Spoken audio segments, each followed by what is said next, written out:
Hello friends, welcome to my channel. ఈ channel like and subscribe చేసుకోండి, subscriptions పెంచండి friends. అలాగే ఈరోజు ఎపిసోడ్ వచ్చేసరికి రీతు, డిమాను నిన్న గొడవ పడ్డారు కదా నామినేషన్ విషయంలో. అది కంటిన్యూ ప్రాసెస్గా మనకి బాత్రూంలో రీతు వెళ్ళిందనమాట. రీతు అక్కడ ఏడుస్తూ ఉంటే డిమాను బయట నుంచి తలుపు కొడుతూ ఉంటాడు. తర్వాత రీతు బయటకు వచ్చిన తర్వాత తనుజ వస్తుంది అక్కడికి. సరే, వాళ్ళని ఓదార్చే విషయంలో కొన్ని మాటలు అయితే చెప్పుద్ది. అవి ఎలా ఉన్నాయంటే, ఆమె నిన్న నామినేషన్ చేసినవి నెగిటివ్ అని తీసుకుంటే వాటిని పాజిటివ్గా మార్చి అటు ఇటు తిరగేసినట్టు అంటారు కదా, ఆ టైప్లో ఆ మాటలనే ఇటు తిప్పేసింది. నిన్నేమో డిమాండ్ పవర్ని నామినేట్ చేస్తా ఇతను స్టాండ్ తీసుకోడు. వీళ్ళిద్దరూ గొడవ పడుతూ ఉంటారు. బయట వాళ్ళు వీళ్ళ బాండింగ్ మీద కామెంట్స్ ఎవరైనా చేస్తే వీళ్ళిద్దరూ గొడవపడి హౌస్ హార్మోనీని డిస్టర్బ్ చేస్తూ ఉంటారని చెప్పి నిన్న నామినేట్ చేసింది డిమాండ్ పవర్ని. ఈరోజు వచ్చేసరికి అదే మీ బాండింగ్ మీద ఎవరైనా మాట్లాడితే మీకు మీరే గట్టిగా ఉండాలి. ఎవరు మాట్లాడినా 100 మాటలు చెప్తూ ఉంటారు, మనకి అదేమీ తీసుకోకూడదు, మన ఏదో మనం చేసుకుంటూ పోవాలని ఇవాళ చెప్పింది. అవన్నీ మీరు అర్థం చేసుకోవాలి. అవన్నీ చూస్తే ఎలా ఉంటుందంటే, అందరూ సపోర్ట్ చేసినా కానీ నాకెవరు సపోర్ట్ చేయలేదని చెప్తూ ఉంటుంది కదా, అలాగా. ఇక్కడ మళ్ళీ కళ్యాణ్ వచ్చాడు. కళ్యాణ్ వచ్చినప్పుడు ఏమైందంటే, అదే నిన్న ఓటేస్తే డిమాండ్ వెళ్ళిపోయాడు. కళ్యాణ్ డిమాండ్ ఓట్లు వేయడం వల్ల వెళ్ళిపోయారు, అంతేగాని వాళ్ళిద్దరిని నేను మ్యానిపులేట్ చేసి నిన్ను పంపించలేదు, అలాగే నా కోసం డిమాండ్ ఆడలేదు అని చెప్పింది రీతు. అక్కడ నేను నిన్న వీడియోలోనే క్లారిటీ ఇచ్చా, ఇంకొంచెం క్లారిటీ ఇచ్చే పని చేస్తాను నేను ఇప్పుడు. నిన్న నామినేషన్లో కూడా కళ్యాణ్ అదే చెప్పింది. మీరు అక్కడ నవ్వుకుంటా ఇతను నేను వెళ్తాను అని చెప్పి డిమాండ్ అంటూ ఉంటాడు. అది చూసిన ఎవరికైనా సరే డిమాండ్ ఆటని సీరియస్గా తీసుకున్నాడన్న థాట్ ఎవ్వరికీ రాదు. ఆయన అసలు ప్రతి ఏ టాస్క్ పెట్టినా కానీ ఆ టాస్క్ నేనే ఆడతా అంటాడు. ప్రమోషన్ టాస్క్ కూడా వదలడు.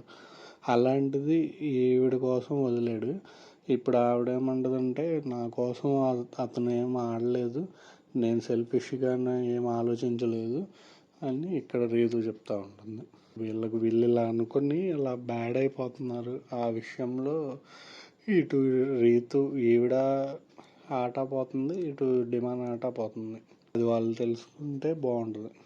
దాని తర్వాత సంజన గారిది వచ్చేసరికి ఇమ్మాన్యుయల్ వచ్చి చెప్తాడు, నువ్వు అలా అనడం కరెక్ట్ కాదు అంటే ఆవిడ చెప్పుద్ది అనమాట, నేను వాళ్ళిద్దరూ అంటుకొని కూర్చున్నారు, అది చూస్తానికి బాగాలేదు అని మాత్రం చెప్పాను, దాంట్లో తప్పేముందంటే నువ్వు ఆ మాట అనలేదు, నువ్వు వేరే విధంగా అన్నావు అని అంటున్నారు. కానీ ఆ వర్డ్ అనేది నాకు తెలిసి వీకెండ్ ఎపిసోడ్లో నాగార్జున గారు అని ప్లే చేస్తారో లేదో, లేకపోతే వేరే కలిసి ఉన్నావు అన్న ఫీలింగ్ వస్తుంది మాకు అని ఏదైనా వాడుంటుంది.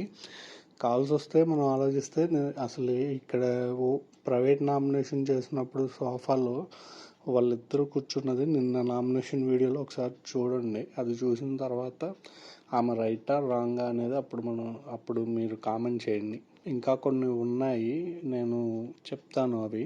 ఆ వన్న మాటలు మటుకు నాకు చాలా బాగా నచ్చినాయి. వచ్చి ఎవరి కాళ్ళు నువ్వు వెళ్ళి రీతుకి సారీ చెప్పు అని చెప్పినప్పుడు ఆవిడ మంచి మాట అంటుంది, నేను సారీ చెప్పడం కాదు, ఆవిడ వచ్చి నాకు సారీ చెప్పాలి అంటుంది. దేనికి నీకు సారీ చెప్పేదని ఇమ్మాన్యుయల్ అడిగినప్పుడు, అవును, నా గేమ్ గురించి ఆవిడ మాట్లాడే రైట్స్ ఆమెకి లేవంటే నామినేషన్ పాయింట్ కదా అంటుంది. నామినేషన్ అంటే గేమ్లో పాయింటే కదా, నేను చెప్పింది గేమ్లోనే కానీ వాళ్ళ ఇంట్లో ఎలా ఉన్నారు అనేది నేను చెప్పలేదు కదా, అందుకని చెప్పి వాళ్ళు వచ్చి సారీ చెప్తే నేను చెప్తాను అంటే నేను కనపడలేదు అని అంది, ఇప్పటి నుంచి కనపడతానంది. అసలు ఆ డైలాగ్ అయితే మా పేలింది. ఇక్కడ రీతు కూర్చొని ఏమంటుంది, పెద్ద పెద్ద గొడవలు లేని వాళ్ళు ఫ్రెండ్లు అయిపోతున్నారు, నాతో పాటు కలిసి ఉన్న వాళ్ళేమో మనసులో ఇన్ని పెట్టుకొని నాతో మంచిగా మాట్లాడుతున్నారు, ప్రతి ఒక్క కంటెస్టెంట్ని కెలికింది, అందరితో గొడవలు పెట్టుకుందేమో అని ఇప్పుడు చెప్తుంది. ఈవిడికి రీతుకి మీరు ఫస్ట్ నుంచి గమనిస్తే ఇలా కొంచెం కాంట్రవర్సీగా మనకి బయట కనపడే వాళ్ళతోనే ఉండదు ఈవిడ ఎక్కువ. అదే హృదయమానం ఉన్నాడు కదా, హరిత హరీష్ ఫస్ట్ నాకు బాగా నచ్చే వ్యక్తి ఆయన అంది. దాని తర్వాత ఈవిడ సంజన గారిని జుట్టు ఇచ్చాను. అబ్బాయి నేను ఒకటి చెప్పిన, జుట్టు ఇచ్చింది అవన్నీ ఏమీ లేదు, ఈమె అలా సాక్రిఫైస్ చేస్తే హైలైట్ అవుతుంది. అప్పటి వరకు ఏం గేమ్ ఏమీ ఎవరేం చెప్పట్లేదు అని చెప్పి ఇలాగైనా నేను ఎలివేట్ అవుతానన్న ఉద్దేశంలో. ఎందుకంటే మీరు ఆలోచించుకుంటే ఈ టాటూలు ఇవి ప్రతి సీజన్లో ఇచ్చేవాళ్ళు ఇలాగా బాగా ఎలివేట్ అవుతున్నారు.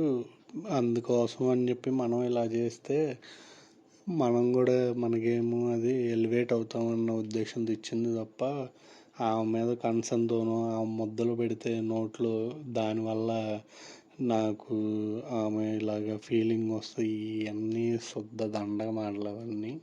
కానీ నాకు సంజన గారు అన్న డైలాగ్ కూడా చాలా బాగా నచ్చింది. మంచోడు అంటే మంచం కింద దోస్తారు అంది, అది హైలైట్ అసలు. దాని తర్వాత కళ్యాణ్ మటుకు గేము ఎరగదీశాడు, చాలా బాగా ఆడాడు. అదొక్కటి ఫస్ట్లో కాలు అది ఇక సంచాలకు ఫైనల్ డిసిషన్ కాబట్టి కాలుతో నెట్టింది, అదొకటి ఉంది క్లారిటీగా. నాగార్జున గారు ఏమైనా అడ్రస్ చేస్తారేమో చూడాలి. కాల్స్ దాని తర్వాత మటుకు పికప్ అయ్యి ఎంత స్పీడ్గా చాలా బాగా చేశాడు.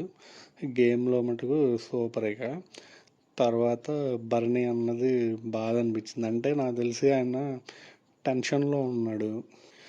మనకి ఎప్పుడైనా సరే గేము వీటిలో ఆడేటప్పుడు పక్కన వాళ్ళు మనకన్నా తక్కువలో ఆడుతున్నారు అన్న టైంలో, అంటే మనకన్నా కొంచెం స్పీడ్ తగ్గింది అన్న టైంలో పక్కన రిలాక్స్ అయిపోతారు అనమాట.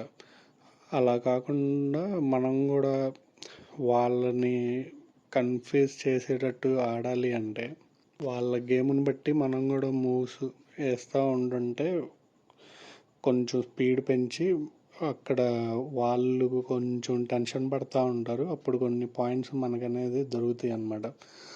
అక్కడ ఏమైందంటే ఈయన అప్పటికి పక్కన వీళ్ళు చెప్తానే ఉన్నారు. ఈయన అక్కడ బోర్డులో ఇప్పుడు అక్కడ సంచాలకుగా డిమాండ్ పెట్టినప్పుడు బోర్డులో పై లైను కింద లైను కరెక్ట్ అన్నప్పుడు ఇక అటు అక్కడే ఉండి అతను కరెక్ట్ అన్నాడు కాబట్టి అవి చూసుకొని పెట్టాలి. ఈయన మళ్ళీ అక్కడికి వెళ్ళి చూడడం ఈ తిరగడం వల్ల బాగా లేట్ అయిపోయింది. అదొక్కటి మైనస్ అయింది. పాపం ఆయనకు చాలా బాధపడ్డాడు. మరి సింపతి వర్కౌట్ అయ్యి ఓటింగ్లో కూడా మరి లీస్ట్లో ఉన్నాడు. మరి అది ఏమైనా ఇదైద్దా లేకపోతే ఏమైనా జరగచ్చు. ఒకవేళ ఆయన ఫ్యాన్స్ ఎవరైనా ఉంటే ఓట్లు అనేది వేసుకోండి.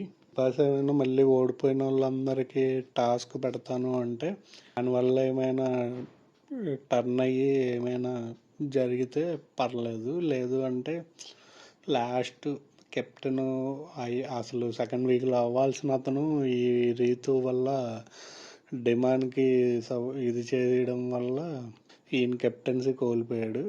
అక్కడ కూడా రీతునే డిమాండ్ని సెకండ్ వీక్ కెప్టెన్ చేయడం కోసం రంగులు టాస్క్ ఉంటుంది కదా, దాంట్లో కూడా ఈయన్ని మీరే అక్కడ 2 సార్లు పట్టుకున్నారు తోసేశారు అని చెప్పి అన్ఫేర్ చేసి పంపిస్తూ ఉంటుంది కదా, అక్కడ మిస్ అయ్యాడు. మళ్ళీ ఈ వీక్ అదే. దాని తర్వాత కళ్యాణ్ విషయంలోకి వచ్చేసరికి అతను బూతులు మాట్లాడాడు అన్నది అక్కడ అసలు ఏ పాయింట్ అయితే రాలేదు. ఎందుకంటే బర్నీ అన్న కూడా అంటాడు, నువ్వు ఇంతవరకు నిలబెట్టుకున్న పేరంతా ఈ నామినేషన్లో తీసేసుకుంటావా ఏంటి అన్నాడే తప్ప నువ్వు కుర్చీలు కొట్టడం కొంచెం అగ్రెషన్గా మాట్లాడిపోతే బాగుండేది అన్నాడు తప్ప అక్కడ బూతు అనేది రాలేదు. తర్వాత ఇమాన్యుయల్ కానీ ఇప్పుడు సంజన గారి విషయంలో వీళ్ళు వెళ్ళి నువ్వు అలా మాట్లాడడం రాంగ్ అని డైరెక్ట్గా సుమనన్న అండ్ ఇమాన్యుయల్ చెప్పారు. కానీ ఇతను ఇక్కడ మాట్లాడుంటే అవి రావాలి కదా, అవి అయితే రాలేదు. అవన్నీ ఏం లేదు, కొంచెం పిఆర్ స్టంట్స్. కొంతమంది రివ్యూవర్లు ఏంటంటే డిమాండ్ పవన్కి ఓట్లు తక్కువ ఉన్నాయి, ఓట్లు వేపిద్దామన్న ఉద్దేశంతో అవి అలాగా క్రియేట్ చేశారు. అదిను కొంచెం నెగిటివిటీని ఎక్కువ ఇది కాకుండా చేయడానికి అవన్నీ స్టంట్స్.